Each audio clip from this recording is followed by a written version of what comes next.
All right, I'm back, you guys. I want to apologize for last night. I didn't get the show out last night as I should have. One of you guys had let me know that I've missed episode 4. So we're going to say 7.1 is to make up for that. And it's Demo Dog 7.1 tonight instead of 8. And let's get to it. Horror Stories Told Nightly by L.A. Kendrick. We find our two heroes about to do their final battle. From under the camo drape, it's revealed the weapon is a minigun, a major attitude-adjusting killing machine. The Alpha Demo Dog slaps Reggie away with one powerful swipe. Reggie does a tuck and roll to minimize the impact damage, but the Demo Dog is on the attack. Reggie scrambles to get under a picnic table. When he makes it, the creature punches a hole through the wooden top, trying to get at him. Darnell runs out of the RV, jumps on the back of the demon, and places his bow around the head of the Alpha. It stands up. Darnell forces the bow into the mouth of the demon, and it snaps it in two. And once it does this, it does a shoulder roll and throws Darnell into the side of the RV with a solid thud. He's okay, but he's had the wind knocked out of him. Reggie takes the opportunity to get the minigun. As the Demo Dog goes in for the kill on the stunned Darnell, he begins by firing short bursts at it. It turns sharply and runs heading for the trees for cover. Reggie fires again, cutting off its retreat to the wood line. Armor-piercing rounds rip up the ground, and the beast takes to the treetops. Yo, D, you better suck it up. You're not going to get a second chance. It's in the trees. Bought you a little time. We need to put it down. It's moving so fast, we need 2 sets of eyes on it. It's trying to flank us, Reggie says. He attempts to turn on the floodlights of his RV with his remote control. He wants more light on the place.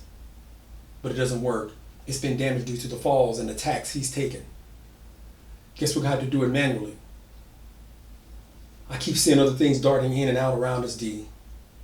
Hit the switch next to the door. It's marked RV floods. Okay, gotcha, Darnell says. RV floodlights on. The whole area is lit up. Reggie then sees them as they shriek in pain, shadow people, and they scatter back into the dark wood line, glowing yellow eyes and all, hating the lights.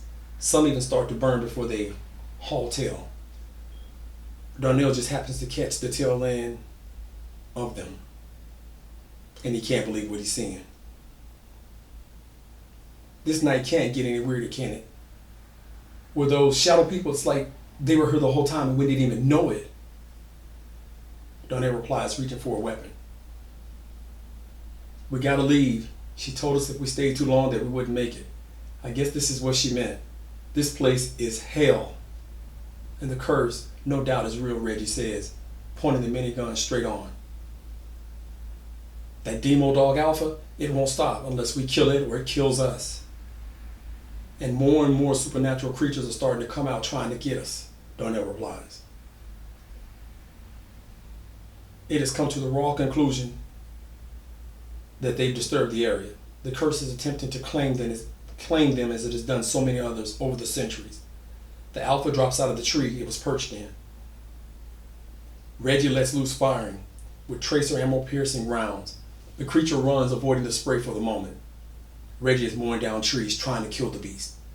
It then turns and charges straight at Reggie, but it's met by Darnell firing a grenade launcher, blasting it back to its original position. They both go in, hard on the creature. Explosions, grenades, armor rounds, carving a path, knocking the Alpha from sight. They don't stop until their ammo is exhausted.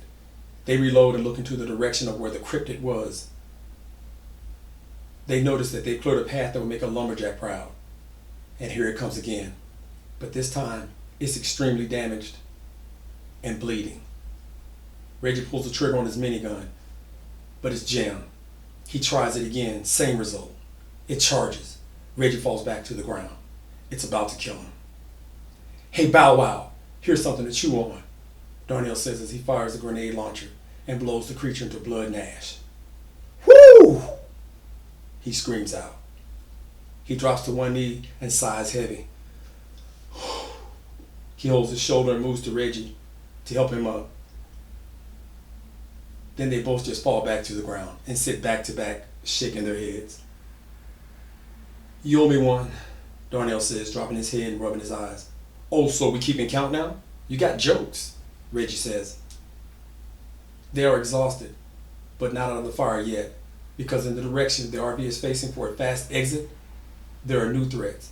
Shadow people, ghosts, Bigfoot, Sasquatch, hellhounds. They block the path. They slowly look at each other and stand. Oh my God. So we got more in line to get some more work on.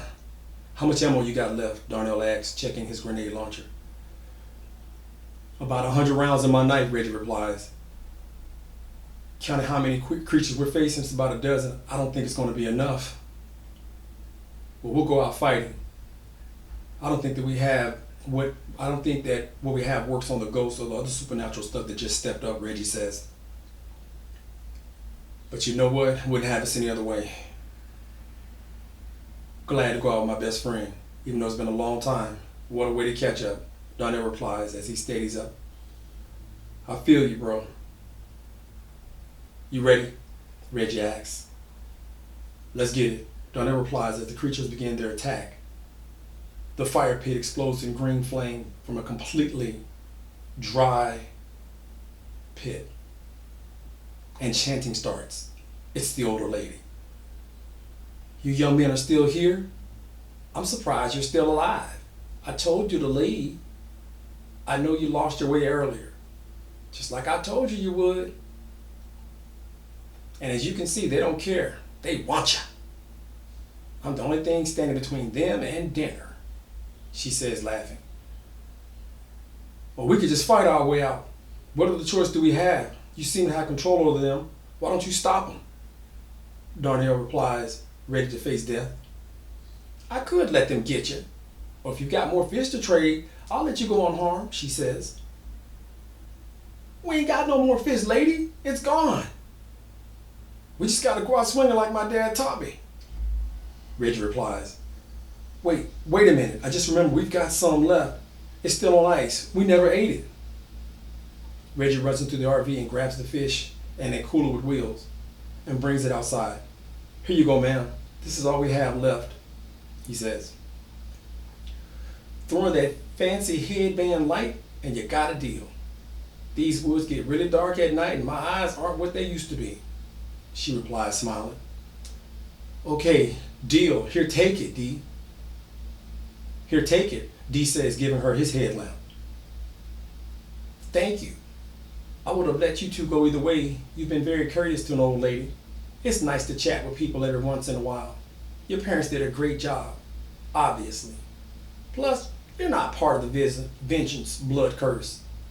But there are some things here from ancient evil that has to kill something. It's just part of the blood curse. It's just part of the blood curse. She replies. She holds up her hand and points to the ground, and the creatures drop their heads, they part, and they back out and leave slowly. But not before one of them throws the head of the hunter at their feet. To their shock, lady, ma'am, who are you? Dee asks, as she rolls the fish cooler and places her headlamp on. Well, I'm the shaman of these woods, keeper of the curse. She drops her hand and the flames die completely. The two get on the RV, but Reggie yells, "Thank you, ma'am," into the darkness and turns back looking down at the severed head. And he hears the old lady say, "You're welcome," in a crackling voice before taking his final steps to get on board. He simply wants to leave and get back to civilization. He starts up the vehicle, leaving everything else behind, and they tear out of there. Darnell gives him a bro slap on the back and falls back into the passenger seat, and neither one of them utter another word as they drive off, looking back in the rearview mirror, while off in the distance, and darkness, unheard by the two, is a long, spine-chilling roar. Much blood has been spilled, and souls have been taken this night. For now the curse, for now, is quenched.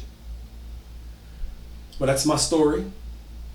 And believe it or not, this story was inspired by actual true police documentation, documented cases. It's been at least two, and all you gotta do is Google the beast of LBL. I'm from Kentucky, so the land between the lakes area, we know about some of these stories, and it's legit. I mean, something happened to a family, it just tore them up. I mean, just mutilated them. I mean, you can see the report for yourself. Don't look at the book or the documentary. Look for they'll have one that says police report, so check that out. All right. And again, if you like what I'm doing, like, share, subscribe, let people know what I'm doing. Again, I'm just trying to give you guys something. I know you can't get to the movies, and entertainment is hard to come by, so this way you can at least still have, you know, entertainment. If you want to donate, my Cash App is $outrage95. That's my Cash App. You don't have to donate. You know, you could. It helps, but you don't have to. So with that being said, check your closet, check under your bed, check the dark places in your house. And if you happen to go outside, check under your car, because you never know what's waiting in the dark to claim you and make you a story. This has been L.A. Kendrick, bringing you the heavy.